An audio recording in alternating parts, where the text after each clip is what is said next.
What's up, guys? It's Chris. I'm not the usual host here. This is Triangle Squared. Brett is, I think from what he said on Discord, he's trapped in a well. We'll get to that later.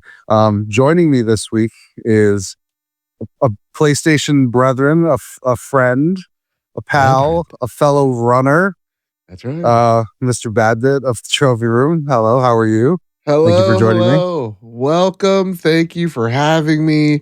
All that good stuff. Let me tell you, I've had a whirlwind of a week that has have me now here yet again, third time on Triangle Squared, and one of the hosts is missing. And I really love being the alternate host, and also just the kinship us PlayStation podcasters have for one another. It's really nice to see. So I'm happy to be here to discuss all things Marathon, but also discuss some things Starfield, because I've been playing a bit of that over the past week, and kind of talk to you guys about my journey with the game. Because though I have not beaten it, there is, on PlayStation, there is a very good reason, maybe even a pause for concern. Or delay. I don't know. But we'll get into it. We'll do a little bit of rigmarole. Let me see. What does Brett say? We're PlayStation fans, but we play on everything. You know what? No, I'm going to do my own intro. We play on PlayStation. We play everything on PlayStation. That's right. Except for I play some DS games, but we're a PlayStation podcast. We enjoy our PlayStation games. That's right. And yeah, that's it. You can listen to us Discord. You can talk to us there. We do that stuff. We have the trophy competitions going on right now. We just announced April's game is it's One-Armed Wolf, who he tracks our scores. He won 2 years ago, and then Brett won last year. And Wolf is like, "Nah, I'm taking some time off. I'm just gonna count money, whatever." Build stacks. This dude comes back this year. He's already at 43,000 points. So, in my head, I was like, "This is my year to take a break." It's Arc Raiders, and then Marathon, and then we've got GTA. I'm not gonna be getting too many trophies. And then I saw the first month update, and I'm like, "I'm good. Congrats, you guys have fun." But yeah, so this month, April's game where you get your bonus points is Saros. And then for May, Lego Batman. Lego Batman. Okay. Yeah, so that's community voted. I don't know if you know. So we do the thing. It's through True Trophies, through their integration. So we take your score that you got at the January 1st or whenever you decide to join, and then you build up throughout the year. Whoever has the most points wins, and then we do our bonus points in the Discord, so you can get into that there. Yeah, that's nice. That's nice. See, we have a thing over at the Trophy Room. Here's our tradition. We're bad at traditions, where we'll be like, okay, so we're going to do a little platinum race, right? We're gonna see who could get the most platinums this year. I don't think any of us have kind of followed through on that. We do this thing where we're like, okay, now we're going to do Fantasy Critic League, right? That's our thing. That's the thing we've been doing for like 3 years now, right? And it's either a very lopsided victory between me or Kyle. It switches off now that we have Light on the show. We're kind of showing her the ropes of what Fantasy Critic is.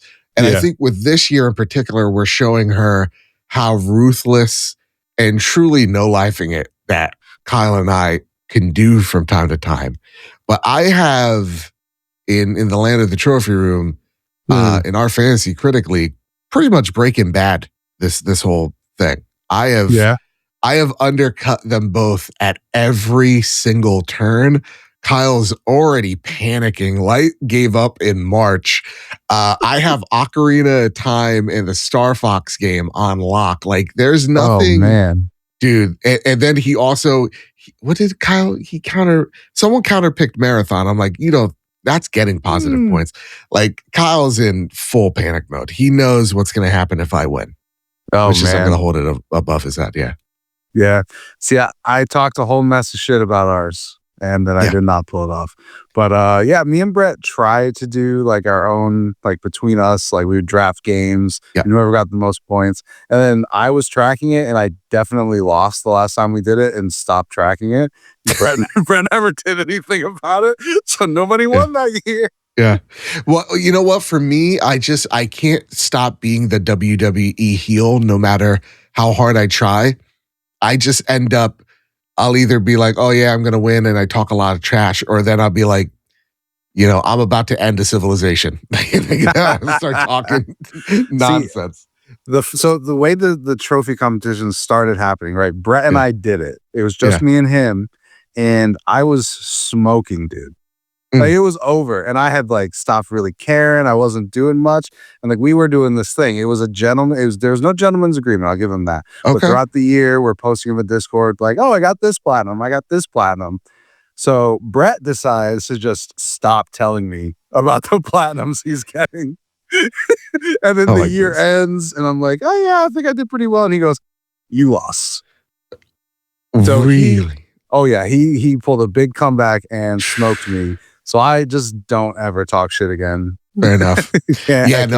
I've been off my platinum like roll for a minute now. I need to get back to it. I know I platinumed a game this year, but like I'll talk a big game of like, I'm gonna platinum this game, I'm gonna platinum that game. Yeah. And then I end up just not doing it. Cause I mean, especially this year where we're talking about Marathon, we're talking about Starfield, and then like I still haven't touched Resident Evil. We got Hades next week. Yep. And then the week after that is like Pragmata. The week after that is Soros. Like, then there's James Bond in a month. It's like, there's too many games. There's too many we got exactly. Relax. So, no. But I got to get better at being good about it, because I have not been good about it. Yeah, it's funny because I didn't plan on playing and doing much trophy hunting this year because I've just been addicted to live service games. Yeah. And then randomly one day I picked up God of War 2018 and just did all the collectibles and side stuff. Didn't play the story at all. So it was like 10 hours of my life that was strictly for trophies, really. Just tossing your axe at invisible owls. Yes, exactly. Yeah. Running around, like kind of hearing weird. It was an interesting experience. It was almost like going back to like a Dead Online game. You're like running around and the bones are there, but then Atreus is saying the same 4 lines over and over again because there's nothing going on. 100%. I'm now trying to search for what is my latest platinum. It's actually, ironically, it is not Starfield. Arc Raiders. Because because the trophies were glitched for the longest time, and then they were finally unglitched, and I was able to get the last 2 trophies. And then a game called the Watermelon Game, which is actually, I'm counting that as a real trophy. If you ever played Suika games, they're on Switch. And Kyle and I, when we were doing Extra Life one year, we brought our Switches with us, and we were just playing literally Suika game all trip. And so when I saw it on PlayStation, I was like, okay, let me grab this. This would be a fun time. It's one of those like bootlegged versions of Suika game. And the physics are totally effed. It's the worst thing ever. And it literally took me, I think, 15 hours to get that platinum, which should have taken 45 minutes. So here I am. That's my only 2 trophies. But listen, I put in my week's notice at work. I have a week and a half of games. And so my mission is I want a platinum Starfield. I want a platinum South of Midnight, and I want a platinum Resident Evil. Okay. That's my mission. Those 3 games. Will I platinum one of those? Probably not. Probably not. Hades 2's next week. Oh man. And that's the thing. It's like, we'll talk more about Marathon, but every time I play something else, like, but I could do a solo run. Right. Yeah. I could do that. Yeah, I could be a rook. My God. Yeah, no, we need to talk about Marathon. We really do. Hey, let's listen. I do want to talk about this thing we said before the show. I don't know how the show rigmarole, so you guide me through it. Be my Sherpa. We'll talk about what we've been playing now. Yeah. I have some things to say. Probably the most controversial part of the show is going to be some things I have to say. But let's start with you. I know you've been deep into Starfield. Played a little bit of it, but yes. So code provided by Bethesda and Xbox. So shout out to them. Thank you for being G's and trusting me with this, because Starfield's a journey, and reviewing this game has been a journey. In the likes of, listen, this game came out in 2023, and for most people, it didn't hit the way that they thought this game should hit, right? It's a Bethesda game, it's Fallout, it's Skyrim, it's Elder Scrolls, whatever. And, you know, Starfield came out and it had a lot of ideas. And it didn't seem like at the time those ideas stuck. And I think one of the reasons is because it was a good game made by a great studio. Yeah. In between two legendary RPGs, that is Baldur's Gate 3 and you know, Phantom Liberty, right? It was like the true, you know, comeback story of Cyberpunk. And so it kind of like lost its way. And now, you know, it being almost 3 years later, it coming to PlayStation 5 with the Free Lanes update and the Terran Alliance or something like that, right? Armada, I think. Armada, there you go, yeah. You know, and all litany of other updates over the years, this kind of seems like Starfield's second launch, right? Now, when you get games for review, you often know and you're often told, hey, listen, this build is not ready yet. There's going to be updates around the corner. Just to let you know, you may run into errors here or there. So when reviewing this game, I have to say right off the rip, I played 10 hours and then I entered I crashed at Akita City, and that's par for course in Starfield. Most people crash at that city. But my save was corrupted, which was a bad time for me. And so I was like, okay, well, this sucks. And I tried reinstalling all this and nothing worked until the update on Friday happened. So I've gotten to play literally, when I'm talking like the 30 hours, like, gang, I put time into it over the past 3 days to make sure that I had something here. And luckily enough, I've beaten it on Xbox. So I can talk about some of the improvements of this game, and you know, what has, first off, people's hopes of it being Starfield 2.0. I want to more align this of, this is a PlayStation podcast. We're PlayStation gamers. You've probably never touched Starfield. You may have been interested in it and you may have heard things about it, but Starfield itself, we don't know, right? So I want to treat it like it's a whole new game. And so for me, walking in as someone who has played it, this is not like your Starfield 2.0, because that's for Starfield 2. This is more quality of life improvements along the past 2.5 years, a couple of DLCs along with it that make this game at launch on PlayStation 5. And again, game-breaking bug aside, one of the smoother experiences for a Bethesda game. We know them for their jank. We know them for their bugginess. We know them for their crashes. And my 30-hour trip with that, again, save bug being hit, I only ran into 2 bugs. Oh, man. And again, once the patch went live, 2 bugs, 2 crashes. And that's when the patch went live of like, hey guys, don't worry, this is the day 1 patch. Everything should be standard board. So that aside, the game runs incredibly well. I'm playing it on PlayStation 5 Pro. You could play it on performance. You could play it on fidelity, and then like a blend of both if you have VRR support on your TV. I've been playing it almost not exclusively, but actually a good mix of all 3. The game's just real pretty no matter how you play it, no matter how you want to engage with it. So if you are the person that's like, oh, I want that 60 FPS, I want to see how that feels, it's there. This is absolutely, the combat is hands down Bethesda's best combat period in terms of shooting and just in general. The shooting feels so good.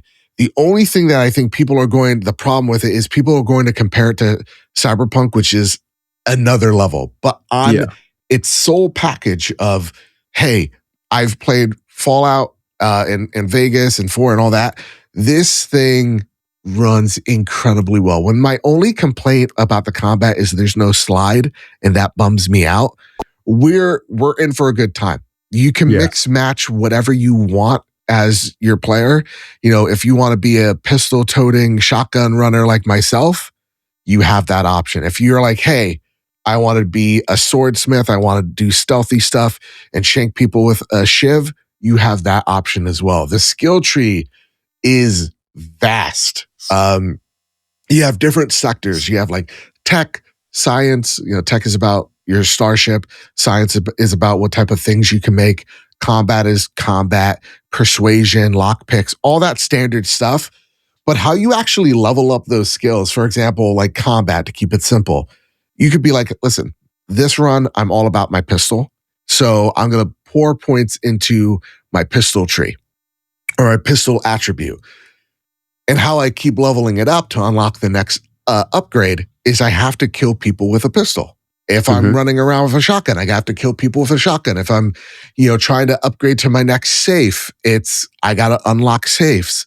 It's not just about, hey, I'm just going to pour 5 points into the pistol and have the best pistol upgrades off the rip. They want you to really engage with the systems and see the improvements over time. And I really like that a lot. The combat itself, again, feels great. I love the way that they play with gravity in this game because, again, Starfield, you're in space. One of my favorite things to do is to board other ships. It's actually my favorite thing to do. When I get invaded by a pirate or a spacer, I'm like, I'm going to shoot off your engines, which is literally the ship system is the VAT system from Fallout. So you unlock VATs, and then you're like, okay, I'm going to shoot out the engines of this ship. I'm going to board them. I'm going to shoot everybody here with a shotgun. And the coolest thing when you're in zero grav is like you have a shotgun, and when you shoot it, you're going all the way back. That's cool. It's because it's like the essence of the power of the shot. And like, you're not thinking about how to bullets travel in gravity because that would be stupid. You're like, no, this is blowing me back. This is cool. And it feels like kind of that Sea of Thieves, like jumping in and boarding someone's ship and going through the twists and turns. Sometimes it's a smaller ship. Sometimes it's this vast, big, like hauler that there's like 25 people on that you need to get rid of. And then afterwards, I steal all their crap. I get on my ship. I then blow the ship up, get even more XP, and walk along my way.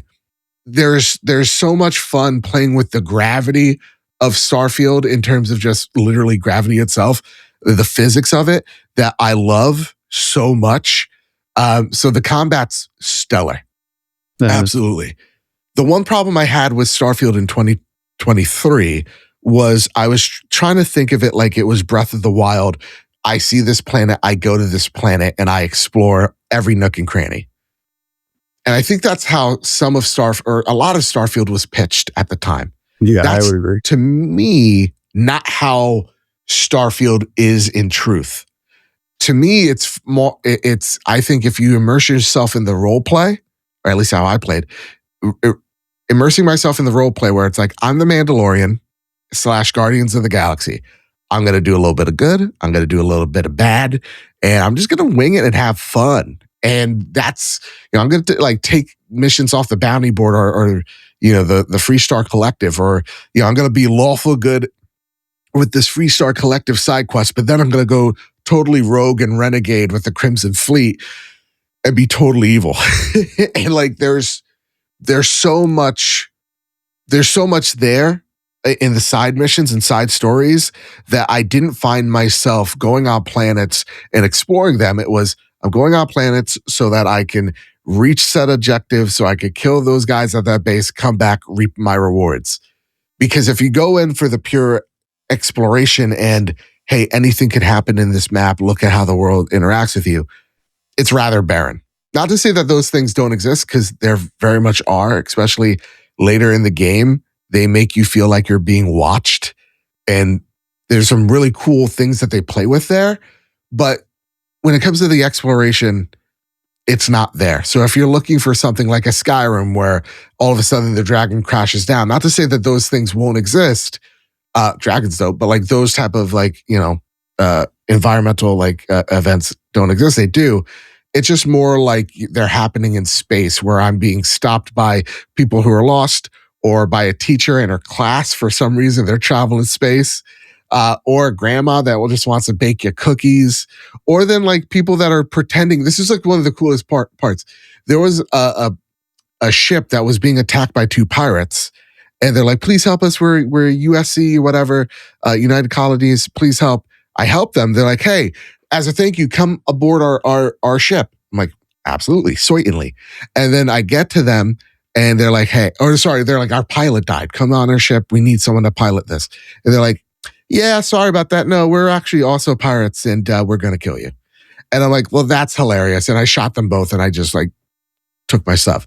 Starfield's best at those elements. If you're trying to make it like Breath of the Wild or, whatever, the exploration element, that's not what Starfield is. And you can put as many buggies, or Jeep, was it Jeep? Yeah, ghosts or whatever, but like to get you from point A to point B faster. But the fact of the matter is I'm still just beelining it from point A to point B. And that's a bummer. Now, for the RP element, one of the biggest issues with Starfield was talk about that. It's like there's the RP element of like traveling through systems and it being locked within loading screens. If you're traveling through a star system, right? Yeah. I'll call it a galaxy because I don't know space.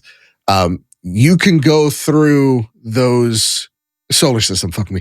I don't know space. Artemis 2 looks cool. Earth's flat or whatever. So like, what's the blue thing around the sun? But like you can go as long as it's in the same solar system, you can go through planet to planet without a loading screen now, which is cool, but it takes a long time. So, it'll take like a good 5 minutes going from Mars to Earth.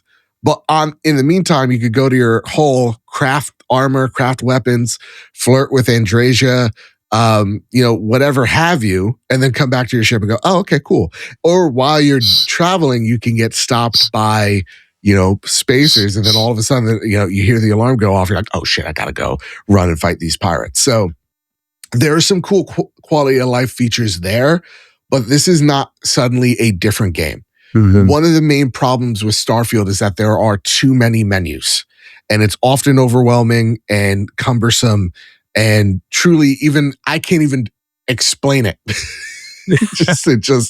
There's just a lot of them and you get lost in the sauce. Mm-hmm. That's still a problem. It's still cumbersome. It's slightly better than before, but this game is still about you navigating those menus. And sometimes when you just want to get back into the action, the menus detract from that a bit. But I will say, I always thought Starfield was a great game. Seeing the improvements to it and me being excited to go fight the Terran Armada afterwards has me pumped. Knowing where this story goes, and absolutely no spoilers, I get that the story itself, the missions to do all the various things, feel like a bunch of fetch quests because for the most part they are. But man, when the twist happens and people are like, yeah, you got to play this game on New Game Plus. This playthrough, I'm like, I cannot wait to play this on New Game Plus. Nice. Okay. I think there's some cool elements there. And I think with some cool quality of life things is like you can take some weapons back with you. That's when you do a New Game Plus. But yeah, overall, man, I am adoring Starfield.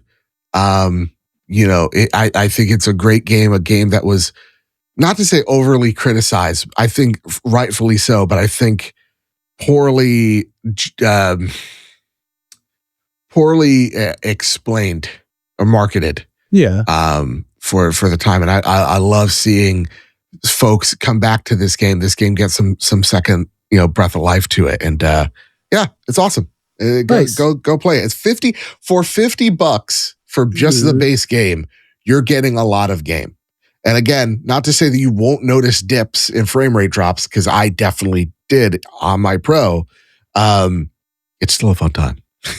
Yeah. You don't get them nearly as much as you think. And for a Bethesda game, and just even as a game in general, it's a very polished experience. Those two crashes aside. Yeah. I'm very it's beautiful. I'm very interested in how I feel about Starfield because I played it on PC when it first came out, and what I remember was getting to a point where I was doing combat and I had no heals. Yeah. And I was basically stuck in a death loop. And I just stopped playing. Yeah. But like coming back to it now, I think I played like an hour or so before we hopped on to do the show. And I like it still. It's still like visually gorgeous. You know, I'm Yep. one of those guys who will immediately turn on 60 FPS. And I genuinely like didn't notice any difference in frame rate or not in frame rate and like the look of it. I Yeah. thought it still looked really good. I was moving through that.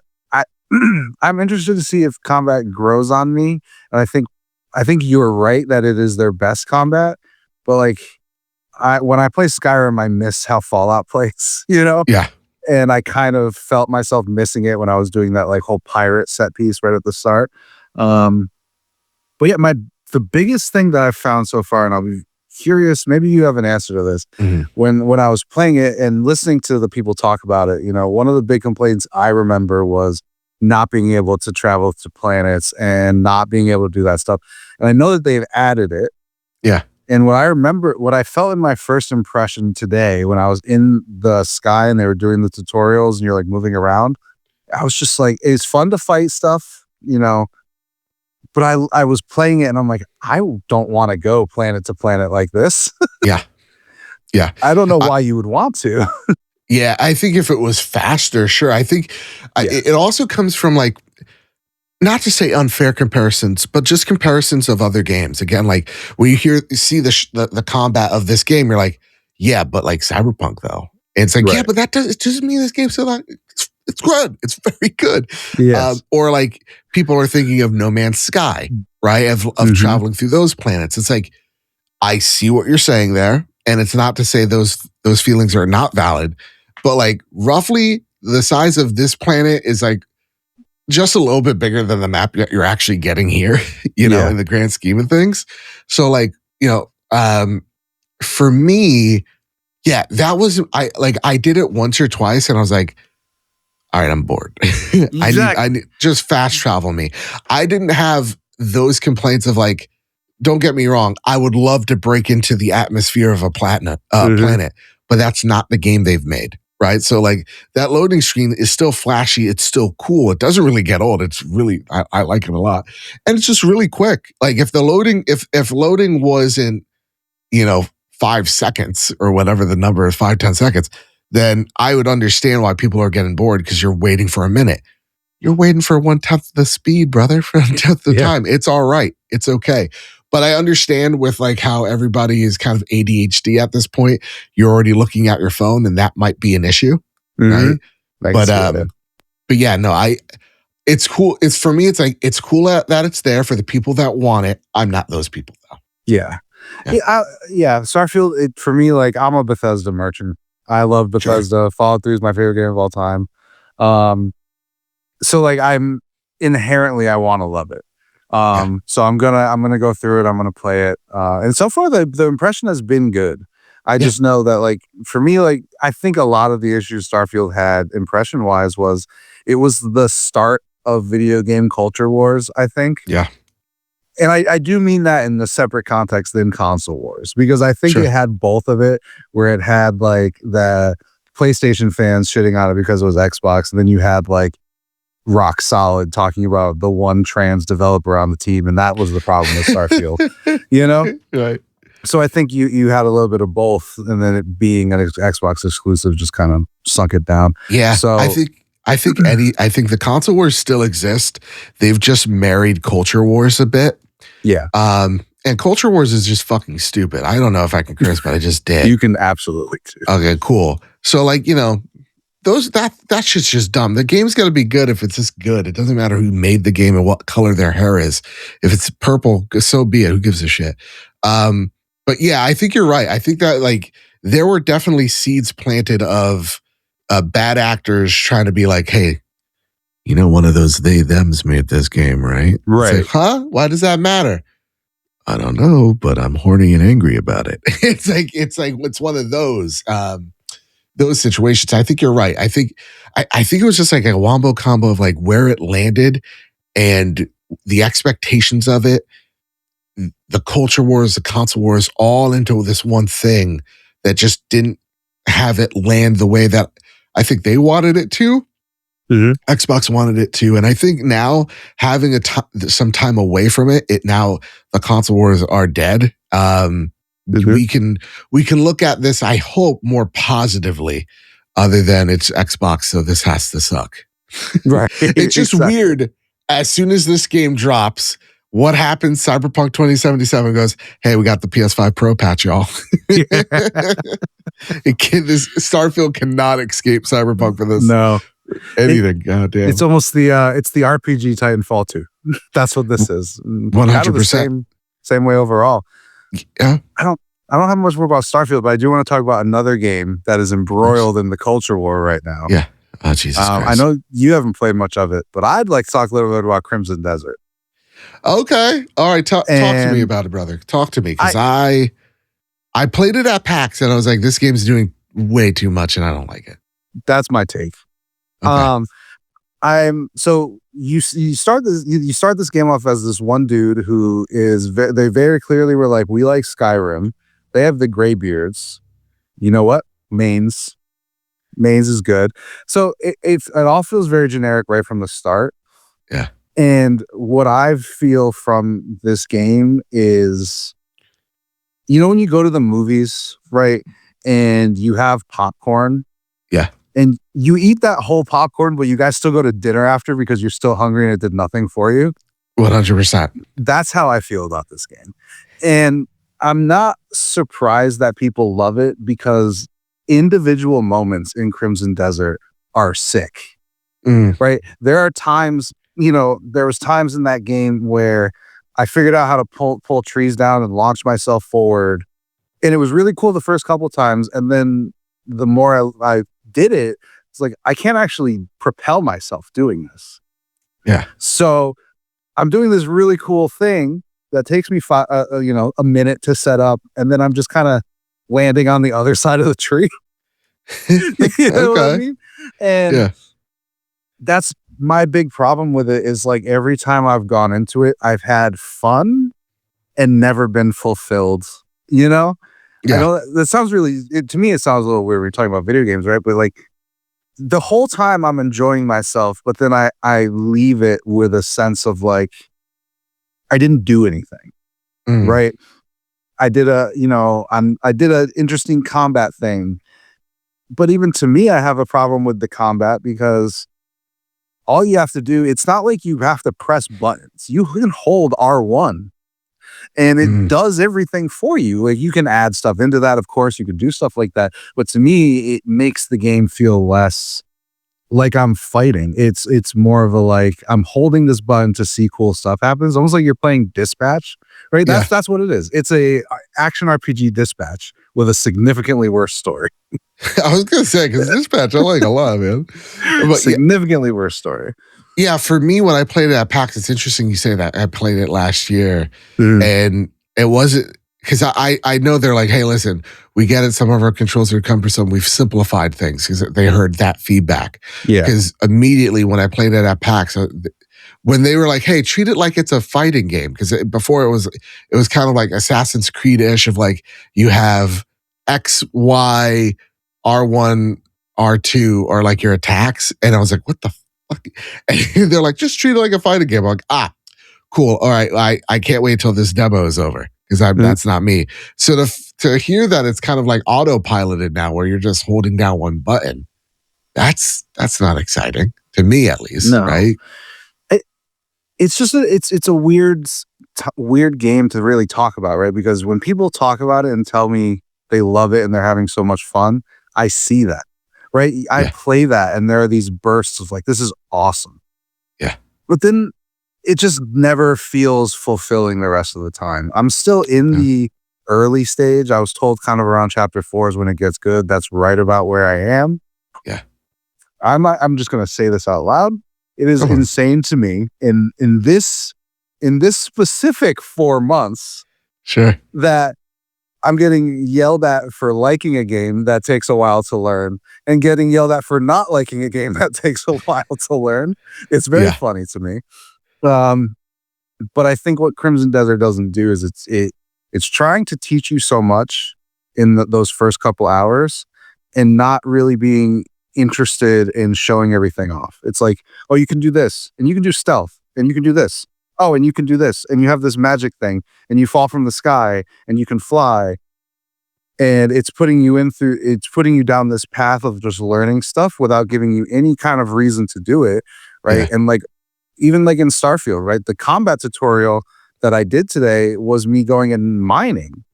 Yeah. And that was like 3-4 minutes of me like going around, like, okay, you have to go here. This is how you shoot. Amen. And you'll shoot. And in Crimson Desert, it's like, oh, by the way, you can do this. Okay, bye. Here, you can do this too. And it's just very PowerPoint presentation-y in video game form. And then from where I'm at, it hasn't been more fun. So I don't not recommend it. Yeah. But I also don't recommend it. Yeah, no, it definitely seems like whoever plays it, you're either going to love it or hate it, right? Because I know there are people I've seen online, friends of mine that absolutely adore this game. And you're kind of like you're evangelicized about it, whatever that word is. I just messed up. Or you're just like, yeah, this game ain't it, and you're gonna complain about it and make it everybody else's problem, which is kind of I think like Marathon and Crimson Desert really speak to this idea of, well, I have an opinion online and it's actually the correct one, and everybody else is stupid. So where it's like you can not like something or love something and not have to make it your whole identity, and I think that's a problem we're running into. Yeah. So if you like Crimson Desert, congratulations. I hope you're having fun. Yeah.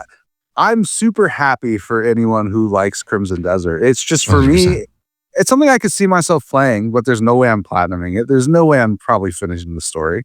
It'll be like, I'll do a bunch of cool shit, and then Mouse PI for Hire comes out, and I'll delete Crimson Desert. That's the way it's I want to mention one more game, mostly because it's funny. I've been playing a lot of PBA Bowling 2026. Okay. Now, as listeners of the show know, I bowl every Wednesday. Yeah. So I kind of bought this game like a little stoned in a party chat with my friends, like, oh, it's on sale and the guy has a great afro. And I didn't tell them I knew the guy's name because that seemed a step too far. It is. Of how much bowler. Yeah, exactly. He's just the funny afro guy. Fantastic bowler. But so I'm playing this game, and it's one of these things that it's really bad, but it also kind of scratches an itch for me as like someone who does like the game of bowling. Yeah. Where it's like, I figured out how to get a 300 on every game. I know how to do it. I'm doing it. But I made my created character. His name is James, Jaymes Universe. He's a dark skinned man with a giant gray afro and a giant gray beard, and he just smokes everybody on the PVA tour, and it's awesome. It's a lot of fun. I'm having fun. So what do you think? Do you want to have our big marathon chat now? You want to do some news and then let's do some news. We got some games out of the way. Then we go into the news. I think that's a smart. You're right. All right, we're only going to do a couple. There only really is a couple, but I want to start with this one. We're going to read from VGC, and it's PlayStation is letting one player win the chance to be scanned and appear in Gran Turismo 7 in its new Playerbase program. Headline alone, how we feeling about being scanned into GTA 7? You would think 7 to be clear. So here's a hot take. You would think PlayStation announced they're going to pick one happy fan and kill them in front of everyone. Yeah. It's like, hey, one of you lucky people, Shuhei's going to come at you with a shiv, and it's going to be slow, painful, but it's Shuhei doing the shiving and not you. Right off the headline. Sounds all right. Sounds okay. Sounds like you have the freedom of choice to say, I don't want this. Yeah, exactly. I saw a couple of people, they were like, oh, they're just going to scan you for AI. I think my tweet was like, I'll be Oliver, the HR department lead from Chili's. Like, I don't care. Like, it'd be cool to be in Gran Turismo. Yeah. All right, let's look more into this. Let's see. Okay. Now I've got ads, VGC. I love you guys, but the ads are killer on your site. The Playerbase, which will be available to players in select markets in North America, South America, Europe, Asia. Okay, all of them. Lets players apply to be featured in select first-party PlayStation games, starting with Gran Turismo. Players can visit the Playerbase website, where they have to sign in with their PlayStation account ID and answer some questions about their experiences on PlayStation. So based on some interviews, one applicant will be chosen to appear in Gran Turismo 7 as part of this, and where they will appear for a limited time as an in-game character portrait. They'll be invited to the visual art studio in LA where they will spend the day to be scanned and also help design a custom fantasy logo and a vehicle livery, which will be permanently added to the game's showcase menu. Yeah, see, I think it's pretty cool. I don't listen. I get it. Everybody hates AI now, and I listen on the trophy room. You know, it's almost a bi-monthly thing where Kyle and I butt heads, and I make a ChatGPT joke at Kyle's expense. We're at this point, gang. We're at this point where nothing in here says AI, and all it says is, "Hey, you want to be part of the game? Answer these few questions. You have a chance for that to happen." Now, could it have been a cooler game like Horizon or God of War and not, Gran Turismo? Sure. I think the most upsetting thing out of all this news is the thumbnail that they choose. The thumbnail is abhorrent. It's a picture of two people. They may be AI actually.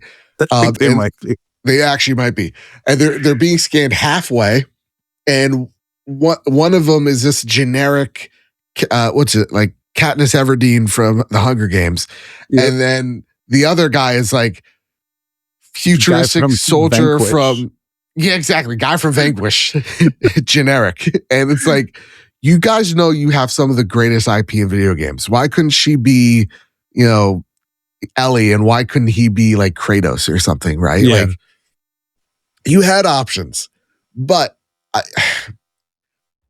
think where people are like, they're going to scan you and they're going to put you in AI. It's like, guys, am I really that special? They looked at my face and went, that face in everything we do. No, it's why they said limited event. They need me around as least as possible because they don't want this. So I see this as I think the player sentiment right now on PlayStation as a community, I want to know what your thoughts are on this, is that we're at this weird tipping point as a PlayStation community where arguably this has been actually a pretty great generation in terms of just the games we've played, right? Like I mean, Baldur's Gate 3 just exists, right? Like we've had fun playing a ton of games, but we are starting to trust less and less the platforms that house these games, right? And totally understandably so. PlayStation's made a lot of bets this gen that didn't pay off. And you're seeing now more and further investment into dumb AI shit, now more than ever. And so you're just like, okay, you closed down Blue Point, you bought some weird AI company that makes pictures in 3D. Now you're going to scam me in a game. How about you just show me where is Uncharted 5? It's like, start talking to me like I'm an actual consumer that wants to play your games and that you actually want to make them. I think that's maybe the bigger underlying problem here. I think I agree with you for the most part. I think it's interesting because I think in my head, I think Sony made the wrong bets or the right bets with the wrong, chips or the wrong cards. And I think that's the problem, right? I think their first real try being Concord was the nail, right? Yeah. And I think because of that, even the one that they had before that, which was Helldivers 2, they didn't get any credit for, because it wasn't first party, right? And now you're seeing that obviously transferred over to Marathon with the Concord 3s and all this kind of stuff, which I don't know if I've said it on the show, and I'll say it now. We have to kill the Concord meme because nothing, let me repeat it, nothing will ever be Concord 2 because Concord was so catastrophic for so many reasons. Nothing. Highguard isn't Concord 2. Right. And so I'm getting real tired of that when you see like, oh, it's Concord 2 and the game has 30,000 players. You know, Right. It's like, well, obviously this game has failed. It's like, dude, it has the population of twice my fucking town. What are you talking about? right, Yeah, exactly. I think so. To bounce off that for a sec, it's like the only way, though, as I see it, there's two options here, right? They either say, listen, the only way we defeat these Concord allegations is we make something ourselves that is really, really fucking good. You can't turn away from it, right? And listen, that's obviously not Marathon. No, it's not, right? So they still need to find that thing. And I think you're right. I think they made the right bets with the wrong players. I talk about this on my show a lot. The way that they talk about Sony, talk about Bungie is with such disdain. It's like, we can't believe Jim made us buy this fucking thing. It's like it is, I don't even think they want them anymore. But I think it's like, you hear things about like, what factions could have been. You're like, oh, that's a game we wanted. That was the prince that was promised. And you're like, yeah, but that would have changed the DNA of that studio. Right. And like that, the thing that they don't tell you about it is like that game was literally restarted 4 times. It's like, guys, it wasn't like this. It wasn't the nice, beautiful Cadillac. This thing had some rats in it, So it's like, I get it though. We picture something, the perfect thing when we think about stuff. But like, I think you have that scenario where it's like, it's either going to be the best thing ever. We need to make that thing to shut up the critics, or we kind of say, yeah, you know what? You guys are right. We're going to go back to the single player games. Yeah. And I think a part of me is Sony going, listen, man, we tried this live service stuff. We're not good at it. And going back to that first party stuff. But I think the biggest problem with Sony right now is they got to figure out how to make these games cheaper and faster. And I'm sorry, like, this is going to piss off a lot of people, but I was talking with someone that used to do, I don't want to like say it too deeply. I think I was talking to someone at PAX that used to do finances at a big AAA thing. And they're like, listen, I'm going to tell you the 2 most costly things right here. And nobody wants to talk about it because the only way to fix it is to make the team size smaller. It's like the where your money goes as a developer, as a publisher, when you talk about these huge budgets, he's like, most of that budget is towards developers, staff, and then marketing. And the biggest problem here is shareholders don't want realistic numbers. They want something truly astronomical that they know they can't hit. And that's the only way these games actually then get their funding. So developers are going in going, I hope we break even because the astronomical number is just unattainable because the team sizes are too big, because the games are too large, and because they're too large, they have to play it too safe, and they become the checklist game that, everybody's like, Starfield needs base buildings. Like, did it really though? Like stuff like that. So I'm sorry, I got lost in the sauce there. The long and short of it is like PlayStation has to figure out how to find their roots again, which I think is easier. Is easy for them. And I do think they need to abandon live service to start winning people over again. They have to stop thinking about how games need to sell 9 million units. And I think they need to start thinking about how can I make this IP into a TV show or a movie? Because I think that's how Nintendo's moving right now. You take a look at that both Mario movies, and what happens afterwards. Oh, wow, Donkey Kong has a big part. Isn't he a great character? A game. Galaxy comes out. Whoa, Star Fox? There's going to be a Star Fox game this summer. So it's like, they got to start thinking like that. Yeah, I wonder how you feel about this, but I feel like Sony right now is suffering. It's going to sound so cringe when I say it. Sony is suffering from winning too much. Sure. Right? Where it's kind of like, I'm a baseball fan. I don't know if you are, but to me, it's kind of like, when I was growing up as a Red Sox fan, and I hated the Yankees because the Yankees were always the best team, right? They always were. It's obviously not 1-to-1, but they always bought all the best players. We can look at something like Stellar Blade or even Helldivers, right? All becoming exclusively to their Death Stranding being timed exclusive, right? And I think we're at a point where Sony, is clearly the winner of the quote unquote console war, at least console war 1. Maybe Valve starts console war 2. I don't know. Sure. But I think Sony being the clear winner and being the one that's at the top, you're set up for much more scrutiny, right? Where something like For Loop, which I want to be clear, I don't think For Loop looks very good. No, terrible. But if For Loop was a indie game from like 7 dudes out of their mom's basement on Steam, people would be talking about it like it's the second coming. Right? 100%. I've played Peak. Okay. You guys blow smoke up my ass all the time. I like Peak. It was fun.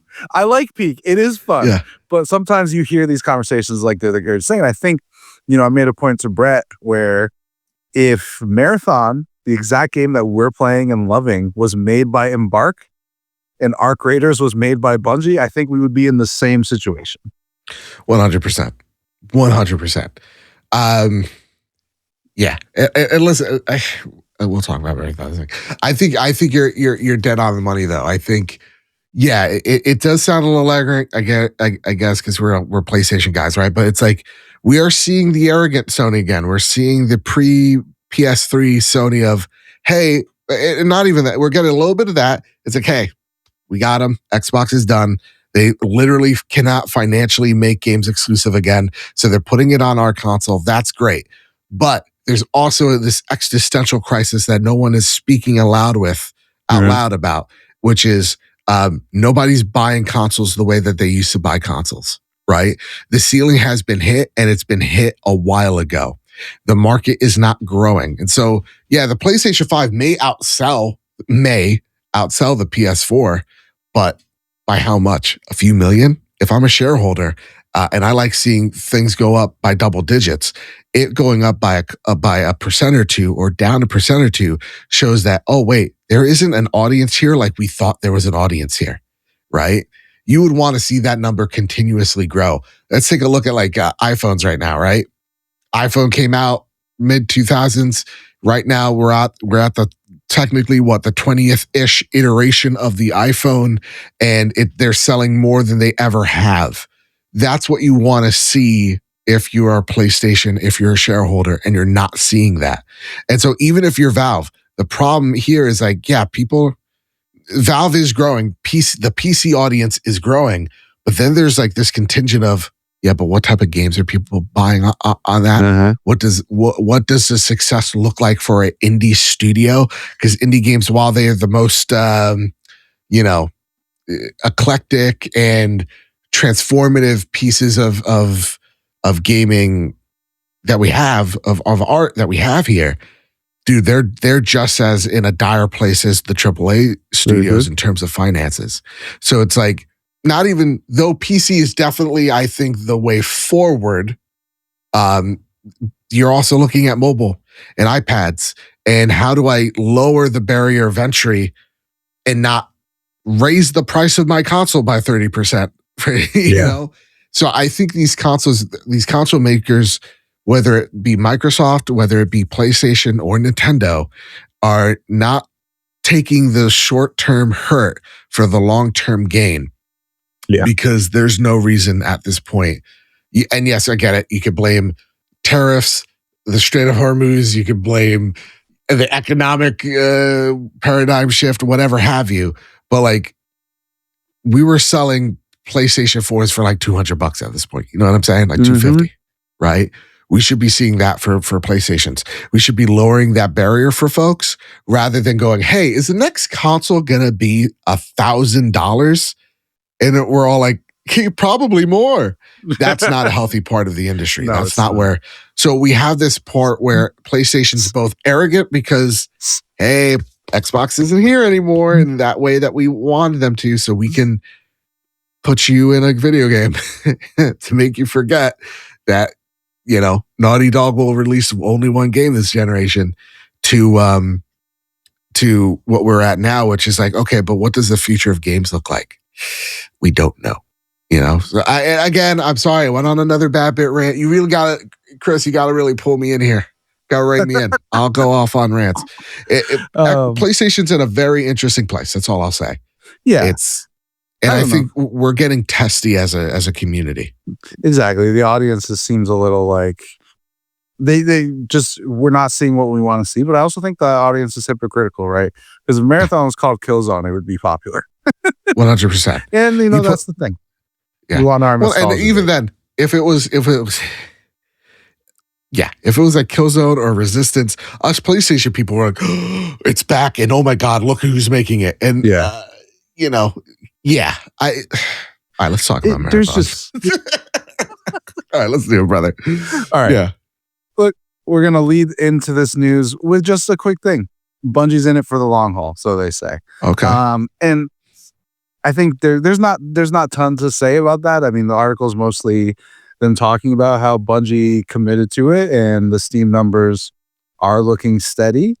But yeah, I think I don't know much to say about that news article. I'm just using it as a transition because, dude, can we please talk about Marathon? That was like the whole thing I wanted to talk about. Me and you have been running a lot. We've been running with just kind of a whole smorgasbord of people. It's been a lot. It's been a lot of fun. And I will say it's gotten me out of my shell because I bought this game with my friends aren't buying this game. I'm buying it for the solo experience. And then you hit it up. And there was I'm a very nervous person around new people. So I was like, I don't know. And then we got into it and it was totally fine. And we play almost every day. Yeah. It's great. But man, I'm surprised at how into Marathon I am.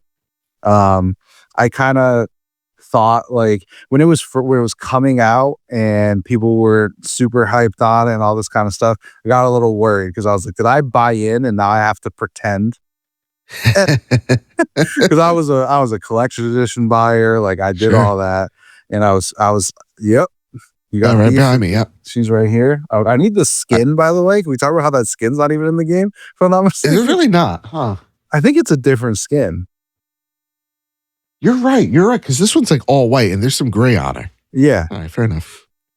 But yeah, man, I want to talk about the runners first because I think the runners are the most interesting part. Because it's classified as a hero shooter, and I think in some ways, and I think it is, but I really don't feel that it plays into the hero shooter tropes as much as many other games. To me, it feels like choose how you want to play rather than build a team. Not that you can't build a team, but it seems to me like I've never gone into a game, unless it's the one time I decide to switch off triage and we don't have a healer. I've never gone into a game and be like, oh shit, we have a thief, or oh shit, we have a rook. Not that's a rook, a vandal, let's say. Yeah. And that's what I love about it because it lets everyone play how they want to play. I always gravitated towards healers, so I got super into triage. I was trying to do some assassin, I was trying to do some thief, but I don't know. Yeah. A team always needs a healer, and I'm down to do it. I was telling you guys that even in Overwatch and in Marvel Rivals, I only played supports. I just enjoy it. Yeah, I played 200 hours of Overwatch, and 150 of it was Mercy. Fair enough. And then they changed her, and I never played Overwatch again. So, let's first. So I just want to say this to answer the question. Initial thoughts. Bungie's in it for the long haul. I like that. My question is Sony in it for the long haul? Right. Because again, like what I mentioned earlier, the disdain that Sony has for this purchase. Again, that's the feeling I get. No inside knowledge on that. But what I will say is I like to look at my example I always throw out on my show is Rainbow Six Siege. Mm-hmm. Rainbow Six Siege. Remember getting Rainbow Six Siege? Have you heard this? Have you seen this? Have you heard about this? When that game came out in, I believe, at the end of 2016. I remember Idris Elba walking through a house that was blowing up. That game came out, only 34,000 players at launch, right, on PC. Ubisoft, and a lot of complaints about this game and what it was and how it was in Rainbow Six Vegas. Or Vegas 2, you had to do Siege and had to be this wildly different thing. And remember that E3 presentation everybody hated because it was obviously so staged. But they didn't give up on it. and they kept on working at it. And the thing about this player base is it consistently grew and grew. It's never been the biggest game in the world. In fact, you rarely really hear about it in the mainstream gaming news. Its peak was at 201,000. So obviously a huge failure, of course, because it's Ubisoft. Mm-hmm. No, they kept at it. They put out new additions. They put out new patches. They put out new operators. And now that game usually is one of the biggest games on Steam. It's always in the top 10. And it has around like 80 to 100,000 people playing consistently throughout the week.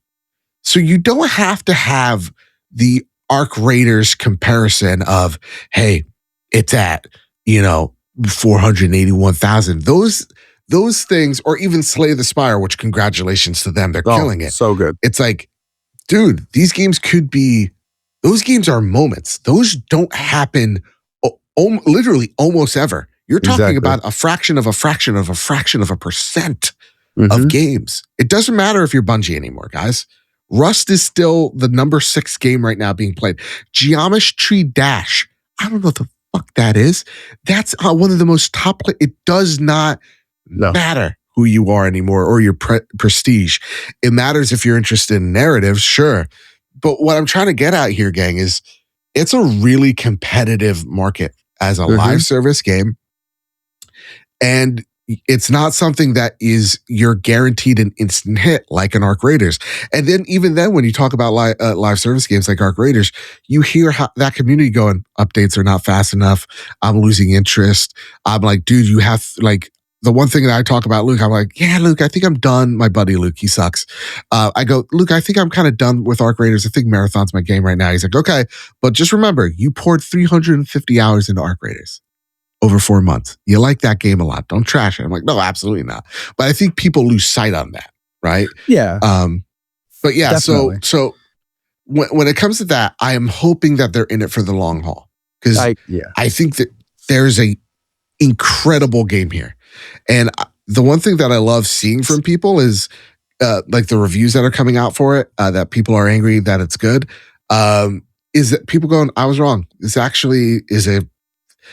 actually a pinnacle shooter. Yeah, that has been one of my favorite things happening with Marathon is the like people quote tweeting their old tweets with like, holy fucking shit. Yeah. I'm really loving that. And I think the one I'll say it I've said it before, and that it's actually become kind of a bad example because the game is starting to shut down. But I used to play, and I still do every once in a while, play this extraction shooter called Vigor. I don't know if you've ever heard of it. It was by Bohemia. So it was the guys who did DayZ. Oh, okay. And that game was so small to the point where like I knew some people and it didn't have prox chat, so it was one of those like we'd seen each other so much kind of things. And it survived for a couple years. Like I've played it for a good amount of time, and it was never massive, but it was always enough. And that's what I'm hoping for Marathon, because that's the thing. And I think that's what's been frustrating me personally with the narrative around it is Marathon doesn't need to have 180,000 players. Right. If Marathon can keep, let's say worst case scenario, Marathon keeps 20,000 on Steam for the rest of its lifetime. If those people are like me and you who are buying microtransactions and playing it every day, it'll be fine. Yeah. I bought a triage skin the other day because I don't have another one. Like that's how people, especially like me, I've always been a whale. But like sure.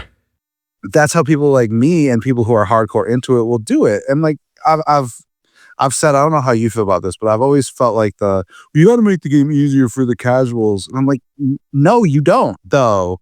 Right. Like it's not that you don't want a game to be appealing to casuals, but at the same time, like I like Marathon because it's not casual. 100%. Counter-Strike is not casual.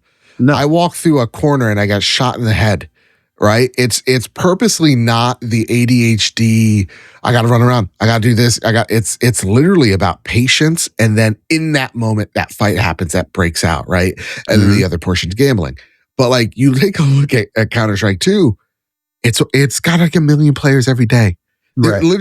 It has a larger economy than most countries on Earth. Like, it's not, but you don't hear about the game. You don't. And I remember when Counter-Strike 2 came out, I remember people going, this sucks. This is not Counter-Strike 1. Yeah. This is what's up with all these colors. It has half the map. I remember that. And then now it's like, Counter-Strike's awesome. Biggest game in the world. And I love it. Yeah. So I want Bungie to keep going the course. I do hope that there's, and that's not to say I want nothing. Like, I pushed against it in Marathon or in Arc Raiders, and I kind of feel different in Marathon, but like, give me a cryo archive that's PvE. Put it in. Sure. And you can't get anything beyond a blue. And it's not really how you're supposed to play, but we'll introduce you to it. Because I think the UESC, in comparison to something like Arc, the UESC is a threat. And I've said this to Brett, and I'm fascinated on your opinion.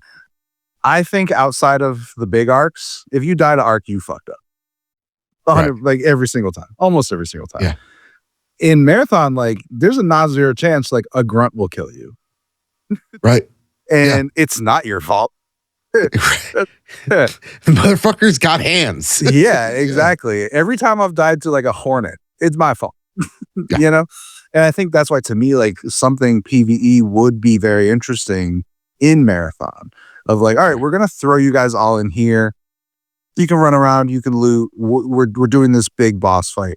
I don't know if I want that as a permanent mode, but hey, we're doing a free weekend. And by the way, Durandol has sent down a spot where you and a team have to run through waves of enemies, and you get out, and then you get these things.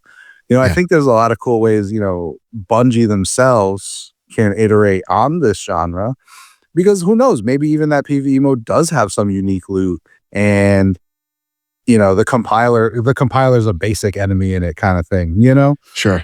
There's all these opportunities, but I came to Marathon looking for a different experience, looking for a more hardcore experience, because Arc, to me, well, I love it too. It was like almost like extraction shooter training wheels. Sure. And I got into those training wheels, and it got to a point by the time I ended with Arc, and even recently, where it's like I wanted to feel more fear, and it wasn't happening in Arc. Whether that's because me and my friends were just kind of cracked, or if it was because of the community around it, which is a self-policed playground. And that's cool. Like, I do think that there's an interesting thing that the community polices itself in a way.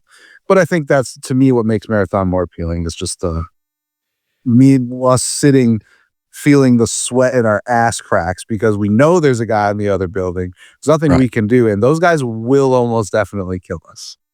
Yeah. And I think so. Great points all around, because I Arc was my first extraction shooter. And so it really was the training wheels. And I got to a part with me in Arc where it's like, I was, and I love the game. It's my game of the year last year. No regrets. Love it. And it's amazing. I got the platinum, all that. And so, like, I love so much about that game, but there was a point to it where it's like, the one thing I didn't like was people finding out the method of which the algorithm that the devs put in place for you to get into the rainbow unicorn lobbies. And so you didn't have PvP, or less of it. And so everybody was so apprehensive to fight each other because they were garbage. Let's be honest, they were garbage. And and then it was fun going into those maps with my friends who were in the rainbow unicorn lobbies, and they're just going, we could kill those guys, right? They're like, no, but it's not right. I'm like, the world's not right, babe. We got to kill these people. Yep. Like, why are you calling me babe? It's okay, Sugar Plump. We're going to kill these 3 guys. It's like, there was something about it where, like, yeah, you killed a guy that was ratting you, and he's calling you a slur, but you're also calling him a slur, and then you're hitting him down. It's nice. It's fun. And it relived those moments. I think the thing that makes Arc Raiders so special is it relives the social interactions that we used to have on Xbox Live on the 360, or if you were poor on the PSN back in the mid 2000s, right? Yeah. And it's here and in its most pure way, and it's this parasocial. Hey, should I do this? Like, it really is like are you a good person? Or are you going to shopping cart conundrum? It really is of video games. 100%, and that's what makes it special. But I think the reason why Marathon is so appealing to me is, and I joke around about this, but I'm like, Marathon's the truth. Marathon is, no, we're not here for friends. Friendship is on those unicorn servers. This is where we're going to fight. Someone's going to die. And don't get me wrong. I think last night we were in one of those aspects where we were fighting this one team, and they shot us, we shot them. And we're like, okay, listen, we both have shit we want to do. You guys on the first floor, we'll mind our own business, or stay here. Like, you'll have those hostage negotiations. Those moments are funny as hell.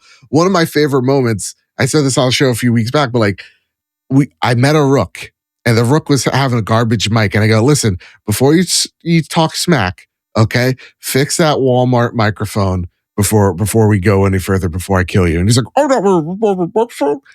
And then 2 seconds later, I'm like, no, your mic's garbage. It's truly awful. Change it. And then he goes, a few seconds go by, and I just hear him go, oh, you know what? You're right, dude. My mic is bad. Still gonna kill you though. I'm like, yeah, no problem. Still gonna kill you too.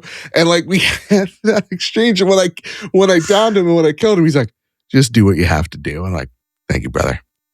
And then like those moments exist, and they're so much fun. But like, Marathon is that moment of like, yeah, I can lose everything. Mm-hmm. Yeah, my guns, it does this beautiful thing where it's like, your guns, no matter if they're gray, they're important. Yes. Because you're good at them and you're proficient, and they do the same amount of damage if they were gold, purple, or blue. It doesn't matter about that. And so there is a weight to it. Because you don't have that much vault space, you are more particular about what you're putting into your vault, and what's on you is more valuable to you. There's so much more weight to Marathon that I really enjoy. And I'm sorry, this was not the original question. Now I realize. No, you're good. You're good, because it actually ADHD. Does move into something, right? Because I feel like the main difference, right, is exemplified in those matches we played, right? Like, what I really loved about the one you were talking about where we were in that building, what I loved about that is that we fought a team with that other team. Yeah. And we didn't coordinate at all, but we were all like, there's a team out there, and we shot them. And then the guy's like, all right, my guy's going back here. And what I remember about that end, which I don't know if you experienced, but I thought it was hilarious. I have a sniper rifle, and I'm aiming at the thief. And I go, is that your thief who I'm trained on? And the thief is in the background just going, yes, yes, yes, yes, yes, like going up and down. And I thought that was really funny. Yeah. But I think the biggest example of like the prox chat and how Marathon works versus Arc is kind of like, we were in Pinwheel yesterday, and we were extracting. Yeah. And in Marathon, that rook did not come with us, right? No. We walked in and we're like, Rook, we got a bunch of stuff. There's a bunch of boxes up there. We're gonna extract. Yeah. You were a little bit more aggressive than me. You would have killed him. Yeah. And I was like, you know what? I'll let you come. I don't know about him, but I'll let you. I'm like, we're calling extract. We're gonna call it. He doesn't show up. It's probably smart. Yeah. And I think the funniest part of that is there's no way he got to another one. He just didn't want us to have the satisfaction of taking him out. 100%. But in Arc, that guy comes with us. Yeah. And I think that's the big difference. Yeah. And I think, and it's not the thing that this game needs, because truly I like that difference a lot, right? Because it was funny, because there's this rook that downed one of us, I forget, and then like I close the door, I'm able to revive him because it was too long for him to come up and try to do something, because he has to open the door, wait for it. You're probably up, I'm up, we're gonna kill him, right? So then there's this moment, it's like, hey guys, please don't shoot me, please, mister. I'm like, how about this? There's guys upstairs, you can loot them, you can let us be, but you gotta stay up there, because if you come down, I'm going to kill you. that's how this ends. So, Mhm. and then like you were like, no, I'm feeling gracious. I was like, I'll put away my shotgun. It's the best I can do. But yeah, it's like it's those moments. And I think the one thing that you mentioned, and we'll get back to it as this being a coherent show again. Every class has its purpose, though I do believe like right now triage is cracked because there is no other healer, right? And healers are so important in this game. So you need a triage on your squad. And it's, it's like, oh yeah, you have an assassin. Oh, they're pieces of shit. They're just gonna throw smoke all over the place. And you're like, okay, well, there's no check to him. It's like, well, if you have a destroyer on your team and he pops his ult, he's able to see the assassin. The targeting computer picks him out. And it doesn't matter if he's in smoke or whatever. You just go and you kill him. That's awesome. That's the thing with Marathon, right? A Vandal has their purposes of shooting people with her Mega Man arm and dispersing them out of cover so another team member can hit them, or hitting them into cover, having their shields crack, and then she uses her ult to run over there and push forward. She's a really good push and flanker. So it's like it's those things that make each class super valuable. And I think the one thing that works to Marathon's benefit and detriment is how honed in you have to be playing this game. Yeah. It's not Ark where you're bullshitting with the boys for 10 minutes about work and how studies kids are running around and they, whatever. It is about like, hey, we're in this map. This is serious business. And, we need to hurt some people. Like that's both Marathon's strength and its weakness, because it is truly, man, it's like Bungie going, hey, remember all the shit you love from us? What, like, Destiny level design and then Halo shooting? You're like, yeah, we got that. It's all the best stuff in this game. Yeah. You're like, what? And that's what's so fun just about the design about it is like, it takes the extraction stuff and then it gives you these little things, right? It gives you hey, there's this anomaly. Go to the anomaly and extract it. Okay, now you have to wait. You're vulnerable. Okay, you've got it. Now you have to take it somewhere else. Put it in here. Yeah. Now you're vulnerable. And now you have to get out. And by the way, the whole time you're running, you're pinged on the map. By the way, I didn't know if you knew that. And it's all these kind of little systems. It's guys, we've got a cache coordinate. Okay, we're gonna go here. Okay, we got to pick this one up and go back here. Right, and that's all the like basic stuff. Because we haven't talked about Cryo Archive. No, and the raid is like literally, dude. Like it's some of the best. It's some of the best Bungie level design out there, and it's so incredibly difficult. And the thing that I like about it is like this is meant for the elite. Yep. This is not meant for everyone. You are going to die a lot. And like what I say about Cryo all the time is like, I've saved all my gear to lose it here. Yes, exactly. That's the whole point of Cryo, and I love it.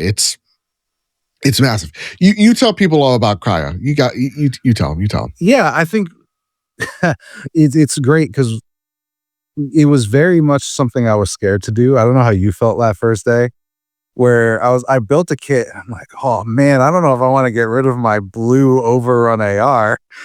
I don't know if I can give this up. But it's just, I love the way it works, right? I love how it starts you in and so the way you progress through is you've got the security clearance, right? And you earn that by picking up cards off mobs of enemies.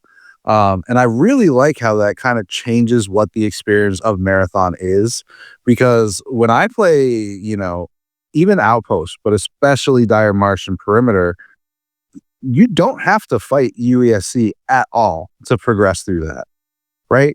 You can get through Perimeter, get what you need done, and avoid the UESC at all costs, which means for the most part, you're not going to be fighting the players in there. So I guess I shouldn't say that, but you're not calling attention to yourself, right? And what Cryo Archive finds itself, what I love about it is it's this balance of you can't make progress without calling attention to yourself.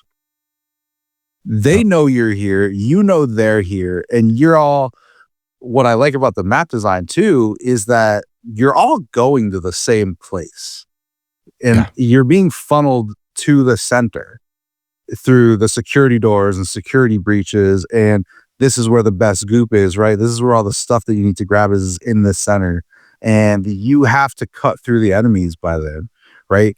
I remember, I don't know if you were looking at like the challenges that and all that stuff when it was first coming out. And I'm like, 100 UESC in one run? That's crazy. No, it's not. So easy. Yeah. That's not even an issue. And it's what's funny there is like you're totally right. This raid is so interesting because it's about being the best of the best numerous times because you got to keep on getting these keys to go find the compiler and beat them and fight them, right? But it's on top of that, it's you being on your A game multiple times, solving these puzzles, and you're all being funneled not just in the center, but you're being funneled to the opposite sides of the map. So you're bound to run into each and every one of these teams. Yep.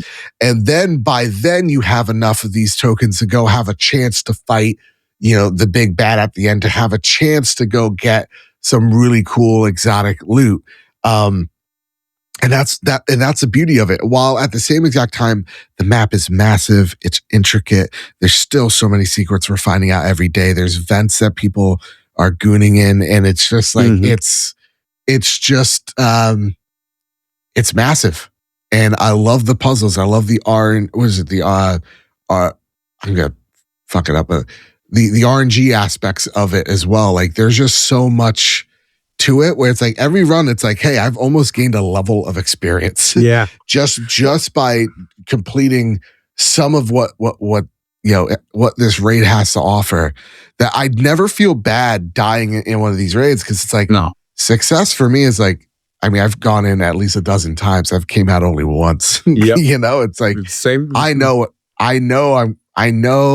it's what I said in Arc Raiders, is we're not good people. We get what we deserve, and we're not going to see the gates of heaven. That's what I think going into Marathon. I know the outcome. I'm going to fight like hell to make it to maybe be that 1% where I make it out. Yeah, and that what I think, and this permeates through the whole game. But Cryo Archive is the purest like dopamine that the game gives you, right? Because you've wiped the squad and saved the team. I've done it. Kev's done it. All of us have done it, right? We've all done it at different times, but it hasn't happened to me. And I'm envious of how Kev must have felt when he wiped that squad and outpost and dude is just screaming. Yeah. And it doesn't feel that way in Perimeter and in Outpost, in none of the other maps, right? But in this one, he's juiced up. I'm juiced up, right? And it was to the point where like he wipes that squad and I'm hyped up. You're hyped up because me and you got shit to lose too, bro. It's not even like we're just winning a team fight. I had good shit. You had good shit. And then he pulls that off, and that was the one run we extracted from, and it was like 60K bags. Like it was crazy, and that's the difference, right? Like I remember getting like excited over. Oh, my bag's at 10K in Perimeter, and I've got these really cool blues. And like in Cryo Archive, I'm dropping purple snipers. Yeah.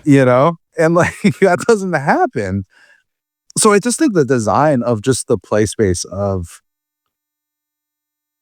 how tense it is, and that's why, like, yes, it's a very hardcore and it's a lot of investment. But that's the thing with extraction shooters, and especially in Marathon, is the amount of investment is directly tied to the amount of fun you have coming out of it with a 100%. win. It's also tied to how bad you feel when you lose sometimes, but that only reinforces when you win, right? Knowing, okay, I've emptied out my vault. I'm wipe ready on week 1 because I've been playing Cryo Archive all week, right? And so pulling stuff out feels just as good as losing stuff in there feels bad. And that's, I think, the best part about it. Yeah, where extraction shooters thrive on actually losing. That's where you're getting the dopamine hit.